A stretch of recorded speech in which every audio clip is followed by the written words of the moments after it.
Hi friends, मैं हूं doctor Meenal और आप देख रहे हैं मीनल का चैनल। तो स्वागत है आपका मेरे इस चैनल पे। हम यहाँ पर करते हैं इकोनॉमिक्स और मैथमेटिकल इकोनॉमिक्स भी। तो इसी सीरीज में आज का मेरा ये जो वीडियो है इसका टॉपिक रहेगा थ्योरी ऑफ कंज्यूमर बिहेवियर। दो तीन पार्ट्स में हम ये थ्योरी ऑफ कंज्यूमर बिहेवियर को करेंगे। तो सबसे पहले आज हम करेंगे थ्योरी ऑफ कंज्यूमर बिहेवियर में कार्डिनल अप्रोच। ठीक है, तो कार्डिनल अप्रोच के साथ साथ हम इसकी क्रोनोलॉजी भी देखेंगे कि थ्योरी ऑफ कंज्यूमर बिहेवियर जो है इसकी क्रोनोलॉजी क्या रही, कब कब कौन सी थ्योरीज आई, किसके बाद कौन सी थ्योरीज आई और किसने दी। ठीक है, तो सबसे पहले तो थ्योरी ऑफ कंज्यूमर बिहेवियर में हम स्टडी क्या करते हैं। देखिए, अगर कंज्यूमर की इनकम और प्राइसेस, गुड्स और सर्विसेज की प्राइसेस दी हैं, वस्तुओं और सेवाओं की कीमत अगर दी है और कंज्यूमर की इनकम दी गई है, तो कंज्यूमर का क्या ऑब्जेक्टिव रहता है? कंज्यूमर का ऑब्जेक्टिव रहता है कि वो अपने सेटिस्फेक्शन को मैक्सिमम करे। ठीक है, कि वो गुड्स और सर्विसेज का ऐसा कौन सा कॉम्बिनेशन खरीदे कि उसका सेटिस्फेक्शन लेवल मैक्सिमम हो, और वो मैक्सिमम सेटिस्फेक्शन लेवल ही कहलाता है हमारा कंज्यूमर इक्विलिब्रियम पॉइंट। ठीक है, तो ये हम स्टडी करते हैं। यानी कि जैसे अगर मेरी इनकम दी गई है जो कि कांस्टेंट है और मुझे बाजार की सारी कीमतें भी पता है, तो मैं ऐसी कौन-कौन सी चीजें खरीदूंगी, किस चीज की मुझे कितनी जरूरत है, कितनी यूटिलिटी है, किसे कितना खरीदूंगी कि जो मेरा मैक्सिमम, जो मेरा सेटिस्फेक्शन लेवल है वो मैक्सिमम हो जाए। तो इसके लिए दो तरह की अप्रोचेस थी, cardinal approach and ordinal approach. तो कार्डिनल अप्रोच और ऑर्डिनल अप्रोच में क्या डिफरेंस होता है, इस पे मैंने एक अलग से वीडियो बनाया हुआ है जिसका मैं लिंक आपको दे दूंगी, तो आप वो वीडियो जरूर देखिएगा इस वीडियो के साथ साथ, ताकि आपका कंसेप्ट और भी अच्छे से क्लियर हो जाए। ठीक है, तो सबसे पहले तो देखिए कार्डिनल अप्रोच के बारे में बात करते हैं, जिसे कि दिया था अल्फ्रेड मार्शल ने। अल्फ्रेड मार्शल ने कार्डिनल अप्रोच दिया था, ये है हमारे अल्फ्रेड मार्शल। ठीक है, उनकी एक बुक आई थी 1890 में, 1890 में, प्रिंसिपल्स ऑफ इकोनॉमिक्स, जिसमें उन्होंने कार्डिनल अप्रोच को दिया था। उसके बाद अगर हम ऑर्डिनल अप्रोच की बात करें, तो सबसे पहले जो इंट्रोड्यूस किया था ऑर्डिनल अप्रोच वो किया था परेटो ने 1906 में, 1906 में परेटो ने जो है ऑर्डिनल अप्रोच इंट्रोड्यूस किया था। अल्फ्रेड मार्शल ने 1890 में कार्डिनल अप्रोच दिया, और फिर देखिए कितने 16 साल बाद परेटो ने इंट्रोड्यूस किया 1906 में। लेकिन ये जो ऑर्डिनल अप्रोच है वो सबसे पहले ऐसे देखें तो इनिशियली किसने डेवलप किया था? ये इन्होंने, एडवर्थ ने। ठीक है, एडवर्थ, फ्रांसिस येसिड्रो एडवर्थ जो हैं, ये इन्होंने सबसे पहले जो है इंडिफरेंस एनालिसिस जो की है हमारा ऑर्डिनल एनालिसिस, वो इनिशियली डेवलप किया था। और उसके बाद 1906 में जो परेटो हैं उन्होंने सबसे पहले एक्चुअली इसको ड्रॉ किया था, इंडिफरेंस कर्व्स को एक्चुअली ड्रॉ किया था। अब देखिए, सबसे पहले तो जब हमने कार्डिनल एनालिसिस देखा, उसके बाद जो ऑर्डिनल एनालिसिस है उसमें दो तरह के एनालिसिस हैं या दो तरह की थ्योरीज हैं। सबसे पहला तो जो है हमारी इंडिफरेंस कर्व से रिलेटेड है और दूसरा है हमारी रिवील्ड प्रेफरेंस थ्योरी। तो सबसे पहले हम इंडिफरेंस कर्व की बात कर रहे हैं। तो इनिशियली किसने डेवलप किया? ये जो एडवर्थ है 1881 में, 1881 में एडवर्थ ने इसको इनिशियली डेवलप किया था। यानी कि अल्फ्रेड मार्शल ने जो 1890 में उसकी बुक आई थी, उससे भी पहले 9-10 साल पहले उन्होंने इसको इनिशियली डेवलप किया था। लेकिन बाद में उसको फर्स्ट जो परेटो ऐसे फर्स्ट इकोनॉमिस्ट थे जिन्होंने इसको एक्चुअली कर्व्स को ड्रॉ किया था, कब? 1906 में, हिग्स और एलन। देखिए, ये है परेटो और ये है हमारे Higgs and Allen. Higgs and जो एलन है, उन्होंने जो अपना जो काम है इस पे उन्होंने जो अपना कंप्रहेंसिव वर्क किया उसको पब्लिश किया था। सबसे पहले उनको उसको पब्लिश किया था एडवर्ड परेटो और स्लट्सकी के साथ। ठीक है, स्लट्सकी के बाद, और ये कब किया था उन्होंने? 1934 में। ठीक है, 1934 में। तो देखिए इसकी क्रोनोलॉजी क्या रहेगी। सबसे पहले तो अगर हम कार्डिनल अप्रोच की बात करें तो 1890 में अल्फ्रेड मार्शल की book I principles of economy. उसके बाद 1906 में सबसे पहले हालांकि परेटो ने इसको इंट्रोड्यूस किया और इसको फॉर्मली ड्रॉ किया इंडिफरेंस कर्व को, ये है ऑर्डिनल अप्रोच। लेकिन सबसे पहले जो इनिशियली जो डेवलप किया था इसको, वो एडवर्ड ने किया था 1881 में। उसके बाद 1934 में हिग्स और आरजेडी एलन ने जो अपना काम है वो इस पर इंडिफरेंस कर्व पे जो अपना काम है उसको पब्लिश किया था, कब? 1934 में। और उसके बाद 1938 में, 4 साल बाद आई थ्योरी ऑफ रिवील्ड प्रेफरेंस, जिसे कि दिया था प्रोफेसर सैमुअलसन ने। जिसे कि दिया था किसने? प्रोफेसर सैमुअलसन ने। तो सबसे पहले हम अपना करते हैं कार्डिनल अप्रोच। ठीक है, तो कार्डिनल अप्रोच का मतलब क्या है? कार्डिनल अप्रोच का ये मतलब है कि कोई भी जो सर्विस या गुड हम कंज्यूम करते हैं, कोई भी वस्तु या सेवा हम जो कंज्यूम करते हैं, उससे हमें जो यूटिलिटी मिलती है। यूटिलिटी का मतलब है सेटिस्फेक्शन। कोई भी चीज आप यूज करते हैं, कुछ भी करते हैं, उससे आपको सेटिस्फेक्शन मिलता है। ठीक है, अगर मैं यहाँ पे 1 ग्लास पानी पीती हूँ तो उससे भी मुझे सेटिस्फेक्शन मिलता है, एक लेवल ऑफ सेटिस्फेक्शन मिलता है। ठीक है, अगर मैं लिखने के लिए पेन यूज कर रही हूँ तो पेन से भी मुझे यूटिलिटी मिल रही है, उससे मुझे सेटिस्फेक्शन मिलता है। तो ये जो सेटिस्फेक्शन मिल रहा है वो ही यूटिलिटी है। तो हमारी जो कार्डिनल अप्रोच थी, कार्डिनल अप्रोच में एल्फ्रेड मार्शल ने ये कहा कि हम ये जो है, हमको ये जो यूटिलिटी मिल रही है या जो हमें किसी भी चीज को यूज करने से जो सेटिस्फेक्शन मिल रहा है उसको हम मेजर कर सकते हैं, उसको हम नंबर्स में बता सकते हैं। ठीक है, यही मेन डिफरेंस था ऑर्डिनल और कार्डिनल अप्रोच का। तो उसके अंदर उसने कुछ एजम्पशंस दी, ये थ्योरी को बनाने से पहले कुछ एजम्पशंस दी। तो सबसे पहली एजम्पशन क्या है कि कंज्यूमर जो है वो रेशनल है, यानी जो कंज्यूमर है वो बहुत ही समझदार है। उसका ऑब्जेक्टिव क्या होता है? अपने यूटिलिटी को मैक्सिमाइज करना। ठीक है, उसे सभी चीजों का ज्ञान होता है, उसकी इनकम उसे पता है इतनी है, कांस्टेंट रहती है, उसको मार्केट की प्राइसेस पता है, उसको ये भी पता है, रेशनल है कि किस चीज से उसे कितनी सेटिस्फेक्शन मिल रहा है। वो अपने दिमाग में काउंट कर सकता है कि मैंने जब पहला ग्लास पानी पिया तो मुझे 10 के बराबर सेटिस्फेक्शन या 10 यूटिल्स के बराबर यूटिलिटी मिली। कि यहाँ यूटिल्स शब्द का मैं यूज कर रही हूँ, तो यूटिल्स जो है इसकी मेजरमेंट यूनिट है, जिसको बाद में हमने रुपी में भी निकाला। इनिशियली ये यूटिल्स इसका मेजरमेंट यूनिट दिया, जैसे अपन वजन नापते हैं तो किलो में होता है, लंबाई मीटर में होती है या किलोमीटर में होती है, वैसे यूटिलिटी के लिए यूटिल्स जो है वो एक यूनिट था। तो ये जो है रेशनल है, कंज्यूमर उसे पता है कि 1 ग्लास पानी पिया तो 10 यूटिल्स मिलेंगे और 2 ग्लास पिया तो 8 यूटिल्स मिलेंगे, तो वो रेशनल है। और कंज्यूमर को अपने टेस्ट और प्रेफरेंसेस, उसकी क्या पसंद है, उसकी क्या प्रेफरेंसेस हैं, उस बारे में उसको पूरा ज्ञान होता है, वो दी हुई होती है, उसे उस बात की पूरी समझ होती है। और जो टोटल यूटिलिटी है वो कितना आप कंजम्पशन करते हैं उस पर डिपेंड करती है। जो भी हम गुड कंज्यूम कर रहे हैं वो नॉर्मल है। नॉर्मल है यानी कि ना तो वो गिफिन है ना वो इंफीरियर है। अब ये गिफिन इंफीरियर वेबलेंट क्या होता है, इसके लिए भी मैंने एक अलग से वीडियो बनाया है, तो उसका लिंक भी मैं आपको यहाँ दे दूंगी, तो उसे जरूर देखिएगा। तो जो गुड्स है वो सारी नॉर्मल है। उसके बाद मार्जिनल यूटिलिटी जो है, जो हम वस्तु कंज्यूम करते हैं, जो हम गुड कंज्यूम करते हैं, उसकी मार्जिनल यूटिलिटी जो है वो गिरती है, हमेशा गिरती हुई होती है। और मार्जिनल यूटिलिटी मनी की जो है वो कांस्टेंट रहती है। अब देखिए मनी की यूटिलिटी जो कांस्टेंट रहती है, सबसे पहले ये जो कंसेप्ट दिया था मार्जिनल यूटिलिटी ऑफ मनी का, सबसे पहले ये बर्नौली ने दिया था 1718 में। बर्नौली जो है ये एक मैथमेटिशियन थे, बहुत फेमस, प्रोबेबिलिटी थ्योरी में भी उनका एक बहुत बहुत अच्छा योगदान है। तो डैनियल बर्नौली ने 1738 में मार्जिनल यूटिलिटी ऑफ मनी का कंसेप्ट दिया था। ठीक है, तो अब वो देखें, वैसे तो मनी जो है, मनी की मार्जिनल यूटिलिटी यहाँ पे इन्होंने इसको कांस्टेंट माना है। कांस्टेंट इसलिए माना है क्योंकि अगर मनी की मार्जिनल यूटिलिटी में चेंज होता रहेगा तो उसके साथ गुड की मार्जिनल यूटिलिटी में भी वेरिएशन आएगा, तो थ्योरी को बनाना बहुत मुश्किल होगा। तो ये सिटेरिस पैरेबिस तो होती ही हमारी माइक्रो इकोनॉमी की थ्योरी में। उसके बाद अब देखिए थ्योरी क्या थी।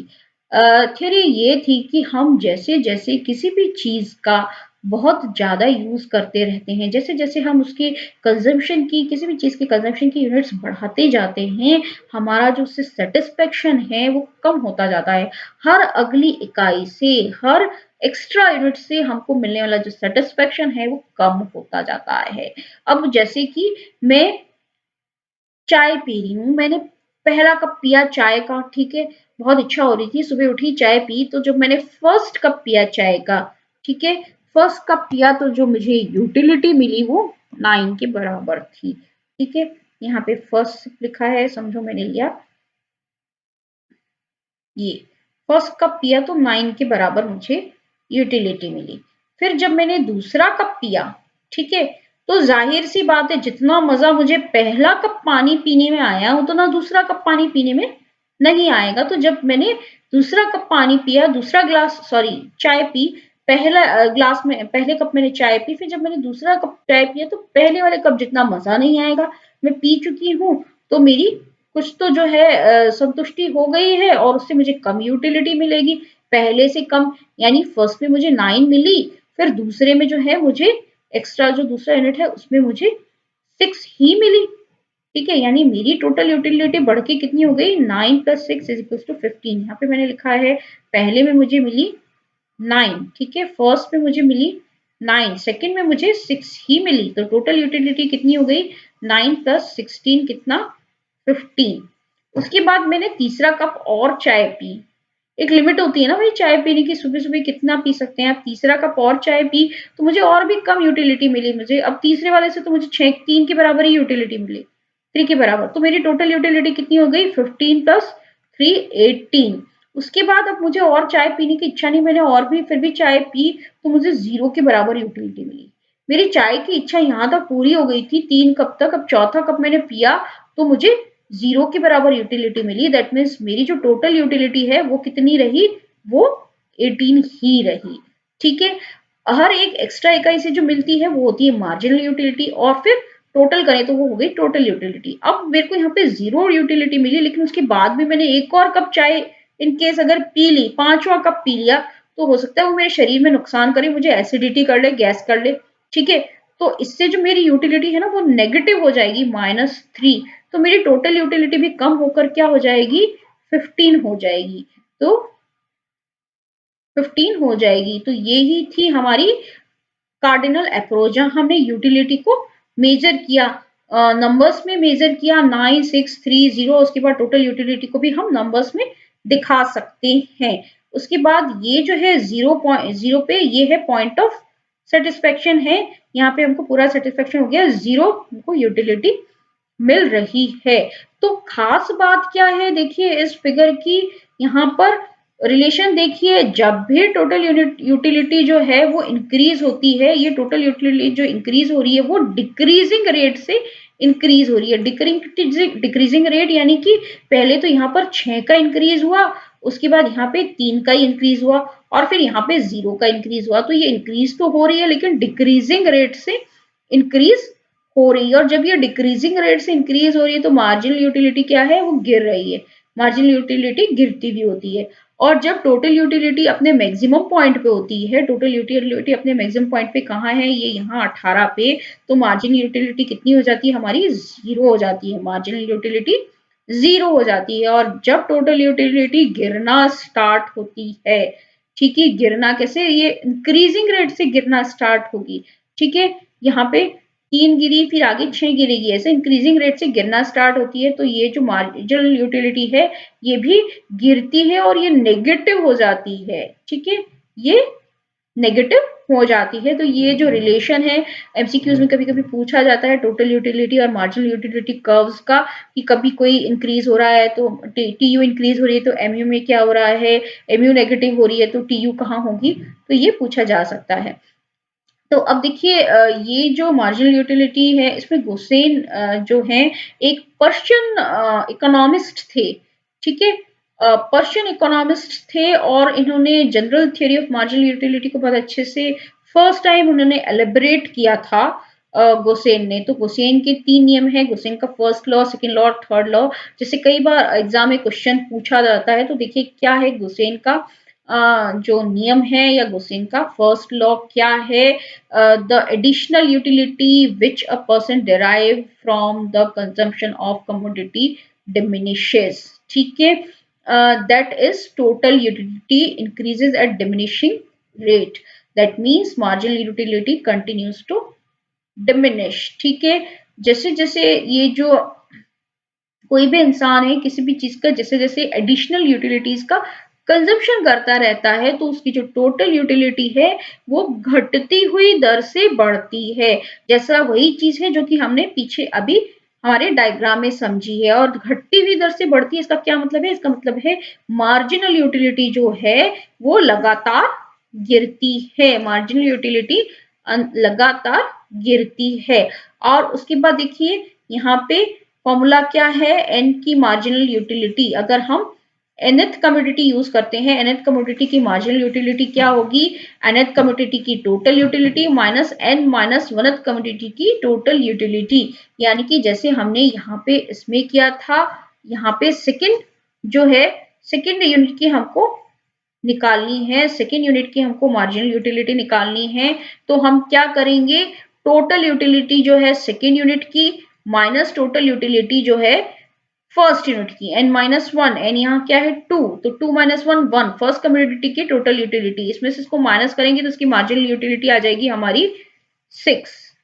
ठीक है, ये मार्जिनल यूटिलिटी आ गई 6। तो यही फॉर्मूला दिया है यहाँ पर, marginal utility of nth commodity is equals to total utility of n minus total utility of n minus 1। इसको इस तरह से भी लिख सकते हैं, इसको यहाँ पर इस तरह से भी लिख सकते हैं, marginal utility delta T U upon delta Q, यानी कि change in total utility upon change in quantity. ठीक है, डेल्टा, ये जो डेल्टा साइन है ये क्या बताता है? हमारा चेंज को बताता है। Marginal utility is equal to delta T U upon delta Q. एक और तरीके से भी इसे लिखा जा सकता है, जिसे हम कहते हैं डिफरेंशियल कैलकुलस के तरीके से, marginal utility is equal to differentiation of total utility with respect to quantity. ठीक है, differentiation of total utility with respect to quantity, ये एक तीसरा तरीका भी हो सकता है इसको लिखने का डिफरेंशियल कैलकुलस की टर्म में। तो ये फॉर्मूलाज भी इंपॉर्टेंट है और एग्जाम के एमसीक्यूज में पूछे जा सकते हैं, तो इसका आप ध्यान रखिएगा। उसके बाद अब देखिए यहाँ पे ये क्वेश्चन का जो फर्स्ट लॉ है, ये इसको इसी तरह से, इसको मैंने अभी एक्सप्लेन कर दिया है। वही चीज है, एक एडिशनल यूटिलिटी जैसे जैसे एडिशनल जो है यूज करता जा रहा है, वैसे वैसे ये जो टोटल यूटिलिटी है वो डिक्रीजिंग रेट से इंक्रीज हो रही है, और मार्जिन यूटिलिटी जो है वो कंटिन्यूस डिक्रीज ही हो रही है।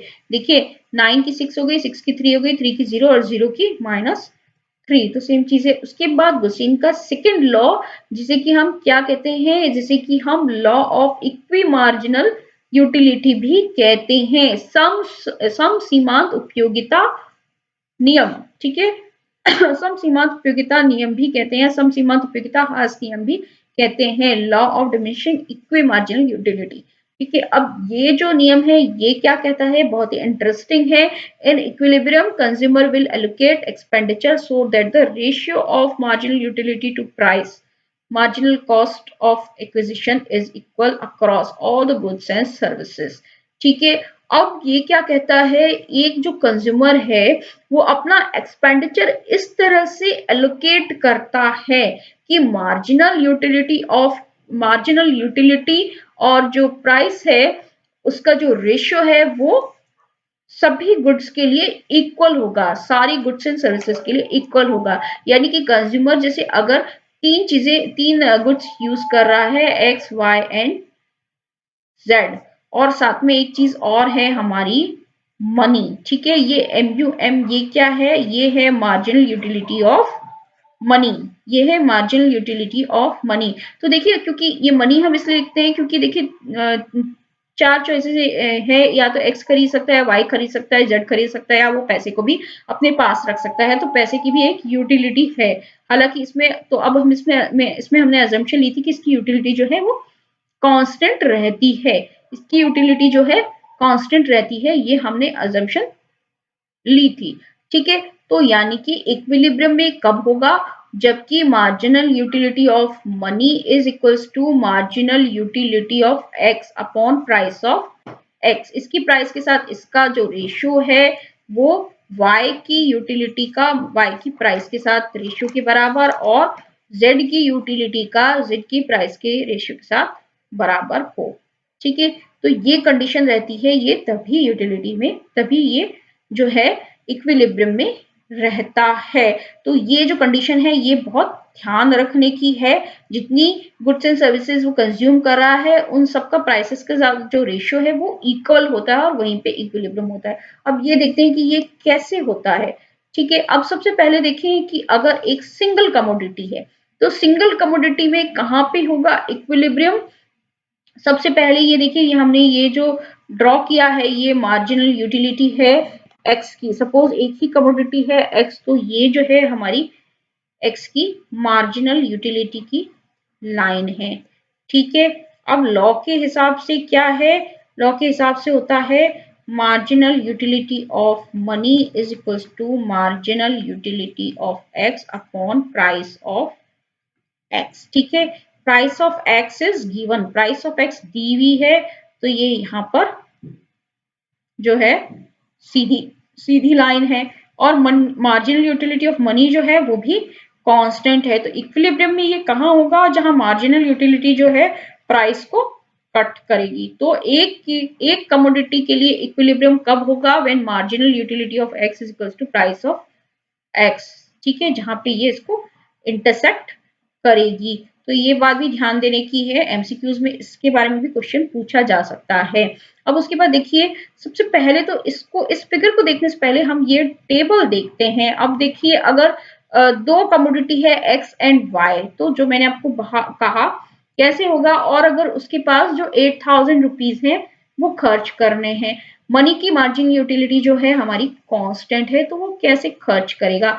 अब देखिए, कमोडिटी है, जैसे जैसे हम उसकी ज्यादा ज्यादा यूनिट्स जो है यूज करते जाएंगे उसकी मार्जिन यूटिलिटी भी डिक्रीज होती जाएगी।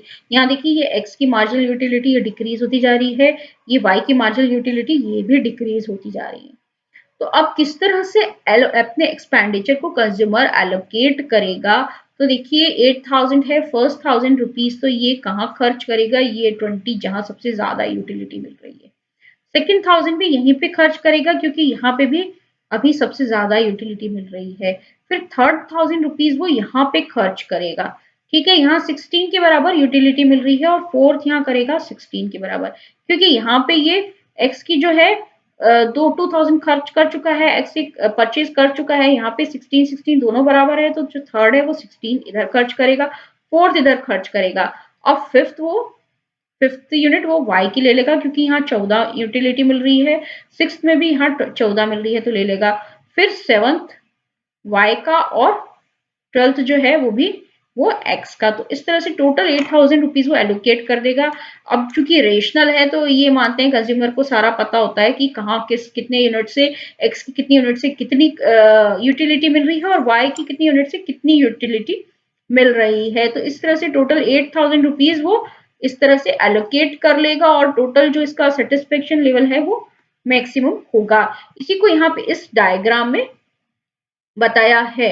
ठीक है, ये जो है हाइपोथेटिकल डेटा है और उसी हिसाब से बताया गया है। देखिए, यहाँ से जो है हम मेजर कर रहे हैं इधर की तरफ, तो ये एक्स की यूनिट्स हैं और इधर की तरफ ये वाई की यूनिट्स हैं।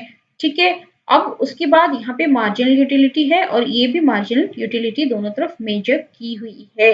अब जैसे जैसे एक्स की इकाइयों को बढ़ाते जाते हैं, ये एक्स का डायग्राम है। ठीक है, जैसे जैसे एक्स की इकाई पहले 7 है तो इतनी ही यूटिलिटी मिल रही थी, फिर 8 पे इतनी मिल रही है, 9 पे इतनी मिल रही है। तो इस तरह से ये इधर कर्व यूं बढ़ेगा, जैसे जैसे ये बढ़ती जा रही है इकाइयां, इसकी यूटिलिटी बढ़ती जा रही है, मार्जिनल यूटिलिटी जो है वो बढ़ती जा रही है। ठीक है, और सॉरी, मार्जिनल यूटिलिटी जो है वो डिमिनिश होती जा रही है। ठीक है, और ये जो है मनी की मार्जिनल यूटिलिटी ये कांस्टेंट है और उसी हिसाब से हमारी प्राइसेस दी हुई है, मार्जिन की मार्जिनल यूटिलिटी कांस्टेंट है, तो ये कांस्टेंट वाली हमारी लाइन है। ठीक है, उसी हिसाब से ये y का और ये x का। ठीक है, ये तो है x का और ये है y का कर्व है हमारा। ठीक है, इसको थोड़ा सा एक बार वापस देखेंगे। देखिए, यहाँ पे ये जो है ये तो मार्जिनल यूटिलिटी ऑफ मनी है, तो कांस्टेंट है प्राइस, और प्राइस भी गिवन है, मार्जिनल यूटिलिटी ऑफ मनी भी कांस्टेंट है। तो ये तो जो है एक सीधी लाइन है, मैं सपोज मान लेती हूँ ये ए बी सीधी लाइन है। उसके बाद हम एक्स की मार्जिनल यूटिलिटी देखें, मार्जिनल एक्स की एमयू जो है वो है सपोज पी क्यू। ठीक है, तो जैसे जैसे हम ज्यादा इकाइयां यूज कर रहे हैं, 1 2 3 4 ज्यादा इकाइयां यूज कर रहे हैं, इसकी मार्जिनल यूटिलिटी जो है वो गिरती जा रही है। एक है तो एक ही इकाई है तो 90 के बराबर मार्जिनल यूटिलिटी थी, जब 7 यूनिट्स हैं तो ये नीचे आ गई 30 के बराबर, और जब 8 है तो ये यहाँ पे आ गई 25 के बराबर। ठीक है, उसी तरह से अब हम y को देखें, ये इस तरफ से जा रहा है, ये y को हम इधर मेजर कर रहे हैं, तो यहाँ पे y को भी देखते हैं। सपोज ये जो कर्व है इसका मैं नाम दे देती हूँ q, सॉरी q तो लिया है, r लिया है, एस एन टी जो है ये y का mu कर्व है। तो y का mu कर्व है, तो अब यहाँ पे हम देखेंगे जब यहाँ पर 7 थी y की, तो 7 यूनिट्स, जब यहाँ पे 20 यूनिट्स, तो ये जैसे जैसे हम ज्यादा इसकी यूनिट्स यूज कर रहे हैं वैसे वैसे इसकी यूटिलिटी जो है कम होती जा रही है। ठीक है, y में भी इसकी यूटिलिटी कम होती जा रही है। तो जहां पे इन तीनों की यूटिलिटी इक्वल होगी, ठीक है, एम वाई की, एम एक्स की और मनी की, ये है पॉइंट आर। ये पॉइंट जो है इक्विलिब्रियम का पॉइंट है, और यहीं पे कंज्यूमर का इक्विलिब्रियम होगा। तो ये तो था हमारा कार्डिनल अप्रोच, जहां पे हम यूटिलिटी को मेजर कर सकते हैं। इसके बाद एक और चीज रह जाती है, एक था हमारा गुसेन का थर्ड लॉ, कुछ नहीं है, बिल्कुल सिंपल है। थर्ड लॉ क्या कहता है, ये जो भी हमने देखा, इकोनॉमी वैल्यू की प्री कंडीशन क्या है, स्केर्सिटी होनी चाहिए। जो भी हम गुड या सर्विसेज हैं वो एक लिमिटेड मात्रा में होनी चाहिए, एक सीमित मात्रा में होनी चाहिए, ये प्री कंडीशन है उसकी इकोनॉमिक वैल्यू की। ये था गोसेन का थर्ड लॉ। तो गोसेन के हमने तीनों लॉ देखे। अब ये जो हमने देखा हमारा हमारा कार्डिनल अप्रोच, इसकी एप्लीकेशंस क्या है, हम कहाँ कहाँ इसको यूज कर सकते हैं। तो सबसे पहले तो ये बेस है लॉ ऑफ डिमांड का। ठीक है, ये हमें बताता है कि जो डिमांड कर्व है वो डाउनवर्ड स्लोपिंग क्यों होता है, किस लिए होता है, बिकॉज जो एमयू है वो डिक्रीज होती है। जैसे जैसे ज्यादा इकाई यूज करते हैं तो एमयू डिक्रीज होती है, इसलिए जो डिमांड कर है वो डाउनवर्ड स्लोपिंग होता है। ठीक है, उसके बाद law of equi marginal utility is derived. यहाँ पे जो law of equi marginal utility उसको डिराइव किया गया है, जो कि अपने आप में बहुत ही इंपॉर्टेंट है। और इससे हम कंज्यूमर सरप्लस की जो थ्योरी है ये उसका भी एक बेस है, उसको डिराइव किया है किसने, इस कार्डिनल अप्रोच की वजह से कंज्यूमर सरप्लस को हम डराइव कर पाए हैं। कंज्यूमर सरप्लस के बारे में जो वीडियो है मैंने अलग से बनाया हुआ है, तो वो भी आप देख सकते हैं। ये जो है प्रोग्रेसिव टैक्सेशन का बेस है। प्रोग्रेसिव टैक्सेशन तो देखिए जैसे है कि जिसकी जितनी इनकम है हम उस पर उतना ज्यादा परसेंटेज से टैक्स लगाते हैं। 5 लाख है तो उस पर कम परसेंटेज से टैक्स लगेगा, उसके बाद अगर 10 लाख है तो उसे 30% टैक्स लगेगा।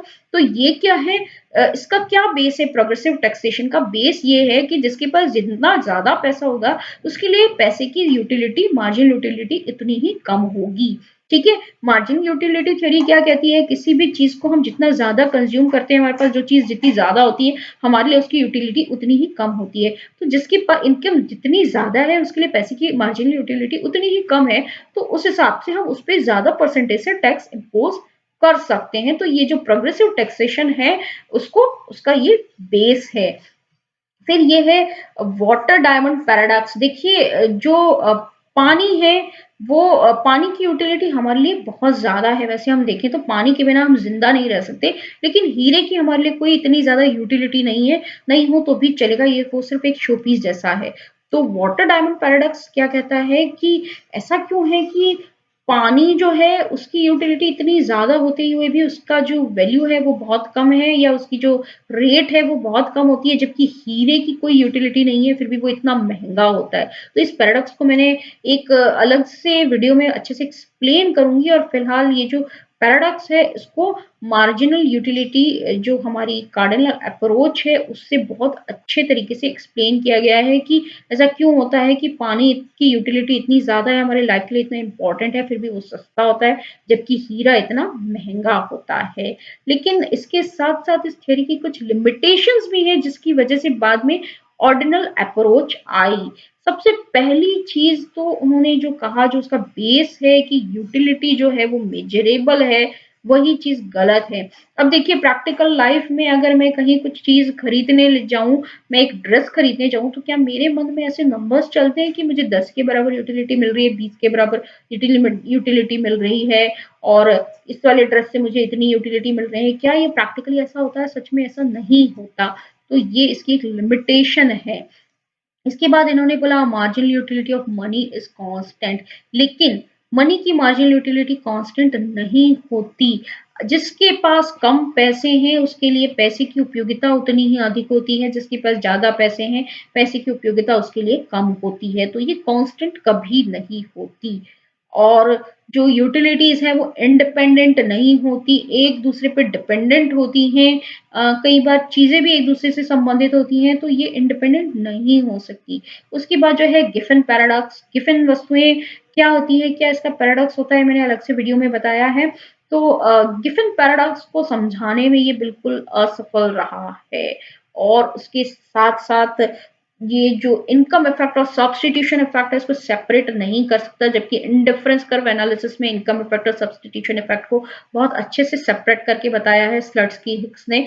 तो उसको हम डिटेल में पढ़ेंगे हमारे अगले वीडियो में, जो कि हमारा इंडिफरेंस कर्व और रिवील्ड प्रेफरेंस थ्योरी से संबंधित, यानी कि हमारे ऑर्डिनल अप्रोच से रिलेटेड होगा। तो आज के लिए इतना ही। Stay tuned and keep watching मीरल का चैनल।